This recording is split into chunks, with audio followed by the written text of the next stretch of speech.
এই শুভ ক্ষণ এই আনন্দ ক্ষণকণ প্ৰদান কৰাৰ বাবে অসমৰ মাননীয় মুখ্যমন্ত্ৰী ডক্টৰ হিমন্ত বিশ্ব শৰ্মা ডাঙৰীয়াক ধন্যবাদ জনাইছোঁ। ইয়াৰ লগতে সমান্তৰাল বাবে ভগৱানক ঈশ্বৰকো ধন্যবাদ জনাইছোঁ, কিয়নো এটা আনন্দ মুহূৰ্ত সকলোৰে মুখত হাঁহি বিৰিঙিছে। কেওটা ৰাস্তা আজি পকা ৰাস্তা বা মেৰামতি আমি নিৰ্মাণৰ কামৰ শুভাৰম্ভণি কৰিছোঁ।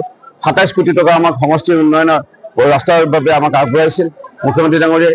ইয়াৰ লগতে বিধায়ক এলেকা উন্নয়ন পুঁজি, বিভিন্ন নামঘৰ মন্দিৰ, ইয়াৰ লগতে বিভিন্ন অনুষ্ঠান প্ৰতিষ্ঠান যুৱংগ মইনা পৰিষদলৈ আমি আগবঢ়াইছিলোঁ। সেই অনুদানৰ আমি চেকসমূহ প্ৰদান কৰি আছোঁ।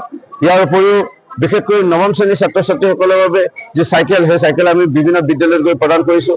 আৰু মাননীয় মুখ্যমন্ত্ৰী মহোদয়ৰ যি বাৰ্তা যে নৱম শ্ৰেণীৰ ছাত্ৰ ছাত্ৰীসকল এবছৰৰ পিছতে দশম শ্ৰেণী, এতিয়াৰ পৰাই তেওঁলোকে যদি উৎসাহিত হৈ পেলাই তেওঁলোকে পঢ়াত মনোযোগ দিয়ে, তেওঁলোকেও জিলিকি উঠিব, উজ্বলি উঠিব, পিতৃ মাতৃৰ নামো জিলিকাই তুলিব পাৰিব, উজ্বলাই তুলিব পাৰিব বা বিদ্যালয়খনৰ ছাৰ বাইদেউসকলৰ নাম, গাঁওখনৰ নাম, সমাজৰ নাম। সেইকাৰণে ছাত্ৰ ছাত্ৰীসকলৰ বাবে চাইকেল বিতৰণ, ইয়াৰ লগতেও উপাসনা গৃহ, যি আমি নামঘৰ মন্দিৰ মছজিদ গীৰ্জাঘৰ যি অনুষ্ঠানত আমাৰ ৰাইজে পূজা কৰে, প্ৰভুৰ নাম লয়, সেইসমূহৰ বাবে আমি ৩ লাখ টকা চেক প্ৰদান কৰি আছোঁ। ইয়াৰ উপৰিও আৰু মাননীয় মুখ্যমন্ত্ৰী ডক্টৰ হিমন্ত বিশ্ব শৰ্মা ডাঙৰীয়াৰ বিশেষ যিটো চিকিৎসা সাহায্য ১০,০০০ টকাকৈ আমি ৰোগীসকলৰ চিকিৎসা সাহায্যৰ বাবে আমি আগবঢ়োৱা সেই চেক প্ৰদান কৰি গৈ আছোঁ। সেইকাৰণে মই খুবেই আনন্দিত, ৰাইজৰ মুখত হাঁহি দেখা পাইছোঁ। ৰাইজে আমাক গামোচাৰে সন্মান জনাইছে আৰু মৰম দিছে। এয়া মাননীয় মুখ্যমন্ত্ৰী মহোদয়ৰ বাবে সম্ভৱ হৈ উঠিছে।